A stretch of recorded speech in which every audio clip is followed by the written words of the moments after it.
for a very special treat. We know there's folks that are just starting to come in. I made an announcement right now for people to start walking over. So sitting before us, what we're going to do here is to show you first the accompaniment technique that I use, and it's based on Maybelle Carter's style of playing, and to some extent also on Kilby Snow's style. I have a thumb pick and a finger pick, and I use this for in case there's an emergency.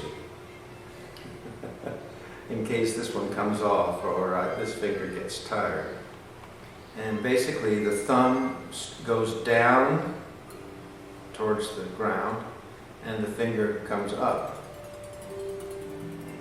And in a 2/4 or 4/4 time song, I play a combination of these 3 or 4 patterns. Down with the thumb on 1 and 3. So that's 1, 2, 3, 4, 1, 2, 3, 4, 1, 2, 3, 4. And the first strum downwards is in the bass, just like you would on a guitar. So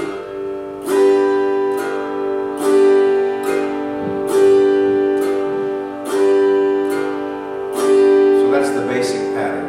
And then there's another one where you bring your thumb up, first finger up on the second count.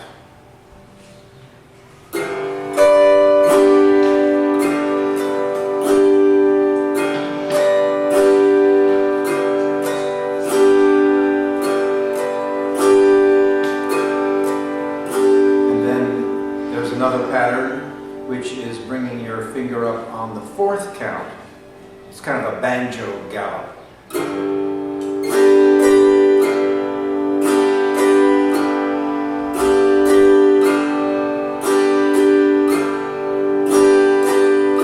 And then another pattern is where you fill all the counts. You go down with your thumb on the 1st count, up with your finger on the 2nd, down with your thumb on the 3rd, and up with your finger on the 4th. So it sounds like this.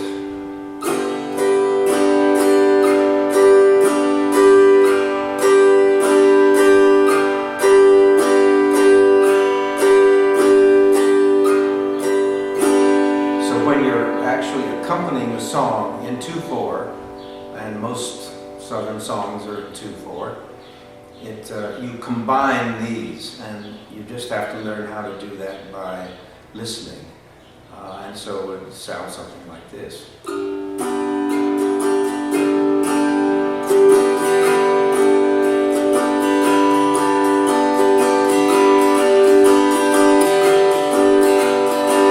And the song would be, My little darling, oh how I love you, how I love you, none can tell.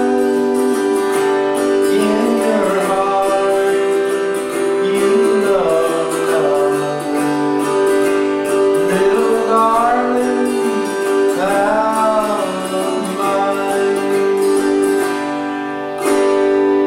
And that's the basics for accompanying yourself with the auto harp. In waltz time, you just add another thumb strum down and a finger strum up to the previous patterns.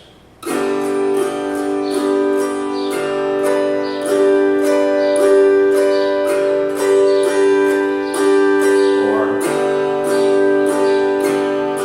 away by the river so clear, the ladies were winding their way.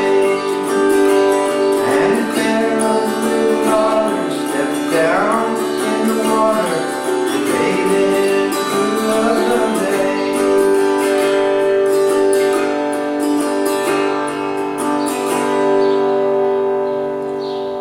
So that's the basics of backup.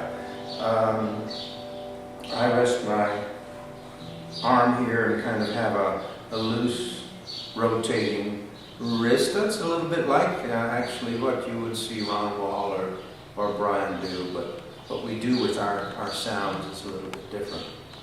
In playing melody, the way I started playing was basically a pinch style that I picked up from Maybelle Carter and to some extent from Pop Stoneman. And you just reach into the area of the melody note that you want with your first finger where you play the melody, and then you get a counter, a harmony with your thumb in the basses. And you change your chords to get the melody note that you want and the harmony note that you want. And you have to do that by ear, just as you do with the guitar when you're playing accompaniment, you know.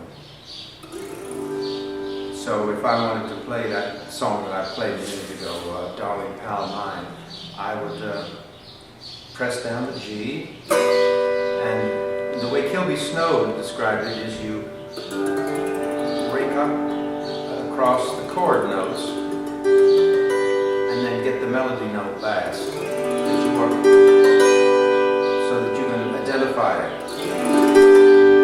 And that's the note you want there. Actually start that tune with that note there.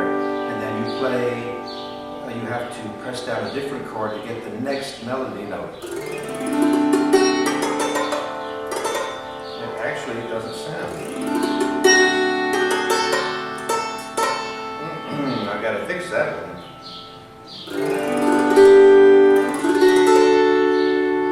I used a different chord bar. So you start in G, that's the first melody note. And the second melody note you want is an A. And then back to your G chord to get your B note. And then onto your C chord to get C note. Okay? Well, then actually after a while you'll learn how to go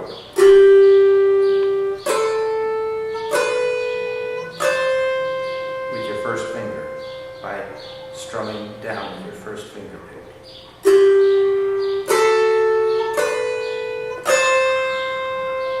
And with your thumb, excuse me, I missed quite a bit.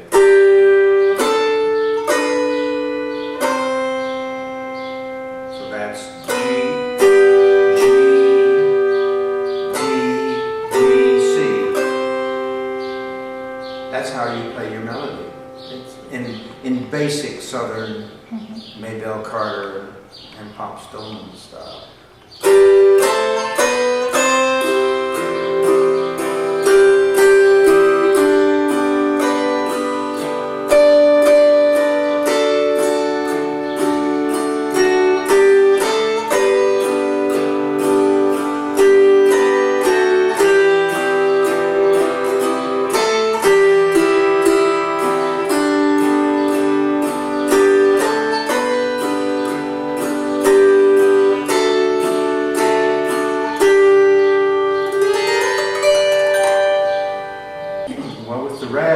Complicated because you do some syncopations with your timing.